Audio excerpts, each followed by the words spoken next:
bought 400 single-family homes in the first 3 months.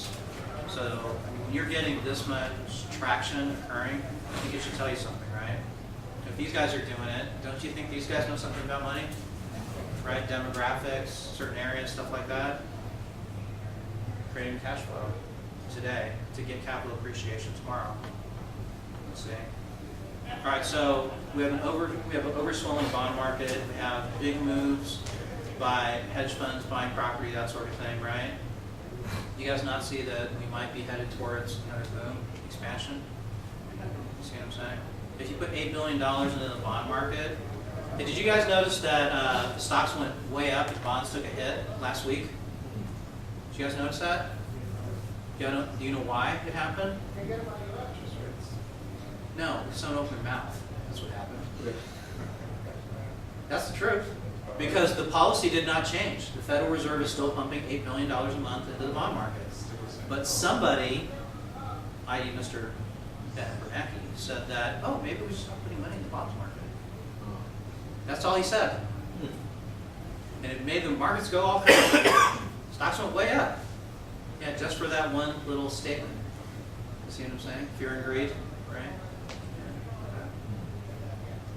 You see how these major things affect what you're doing, or should affect what you're doing on a daily basis, okay? So I mean, you know, a lot of people are talking about long-term buy and holds, cash flow properties, that sort of thing.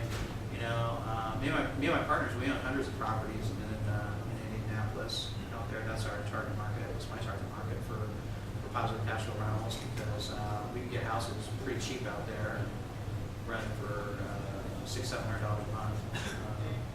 You can be all into a project for anywhere from $30,000 to $60,000.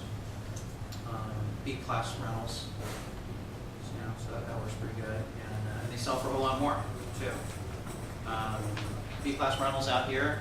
What's your acquisition cost out here? Anybody? You guys should know this, right? I used to live here too, in Dallas. What's your acquisition cost for B-class rental? 80, about right, yeah. Acquisition, put money in to fix it as a rental, of course. So we'd love to buy them all at 80. Year two would work, weren't we? I was. We did some good ones, didn't we? Yeah. Yeah. Well, so yeah, you have to still put money into it too and fix it and stuff like that. So what are you, 90, 100, that sort of thing, right? Yeah. It's harder to find the good deals nowadays, isn't it? Yeah. You know what? Expect more of that. The problem I think that I see in the market here, same with Houston too, by the way, is that the acquisition cost for distressed properties has gone way up, hasn't it? About $10,000-$20,000, hasn't it? Yeah, I can't find the good deals. That's another reason I'm doing as many here, but that's all changing soon. We go on to the next phase, the not-for-profit.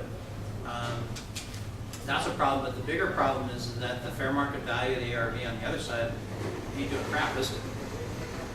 Isn't that the big problem? Yeah, that's what I see. Is that, you know, yeah, if your acquisition cost went up 10 or 20 and you're selling it for 10 or 20 more on the other side, that's just inflation, is what that is.